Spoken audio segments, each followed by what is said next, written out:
So Miles said that Coach Sweeney likes to say that most crashes happen within a mile of your house, and he said that they kind of let their foot off the pedal tonight. What did you tell the team after the game? Or the defense? Definitely. Just disappointed, obviously, in the way that we finished.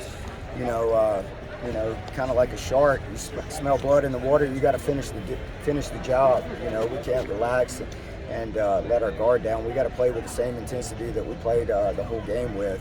Kind of disappointed to give up that last drive right there and let it get to a onside situation there at the end. How can you get this team to play with, or the defense to play with the same intensity that they play with in that middle eight? Yeah, obviously as a coach, you try to motivate those guys, but I think it starts internally. Those guys have to have a killer instinct and just be internally motivated. There's only so much screaming and punching stuff that you can do as a coach. Ultimately they got to go out there and perform, and I got to put them in situations to be successful as well. What was happening with the stretch play? They just seemed to keep going to the well, and it was there most of the night. Yeah, early on they kind of formation just a little bit different than I was expecting, but we adjusted and then caught us in some movements, and we got to do a better job. Obviously we missed some tackles early as well. Credit to them, they got some good athletes. So just, unfortunately, our technique just was not where it needed to be at times on tackling and stuff. And early on that first drive, Jordan made Barrett miss. I think Nkuba had a missed tackle. Seemed like everybody had a missed tackle at some point.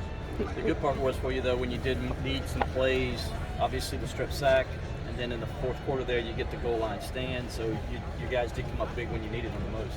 Yeah, that was huge. Just find a way to get that drive stop. Unfortunately, 2 penalties extended that drive. The third down face mask, and then the pass interference right here in the corner. So just got to continue to be more disciplined and clean up penalties and get off the field on third down.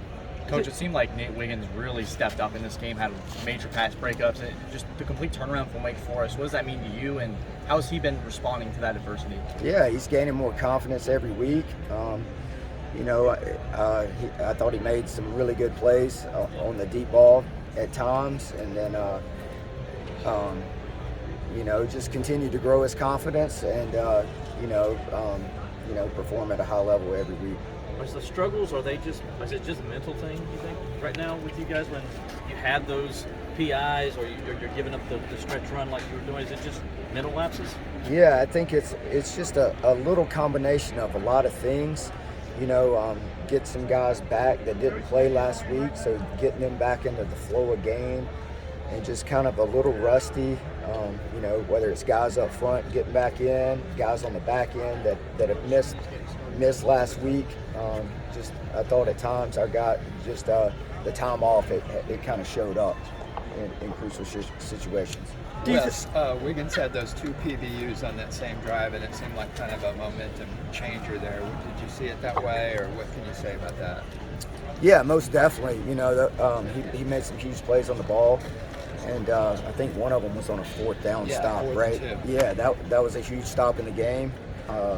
That's just as good as a turnover, and just can see his confidence growing week to week, and it's really good to see it translate into the game.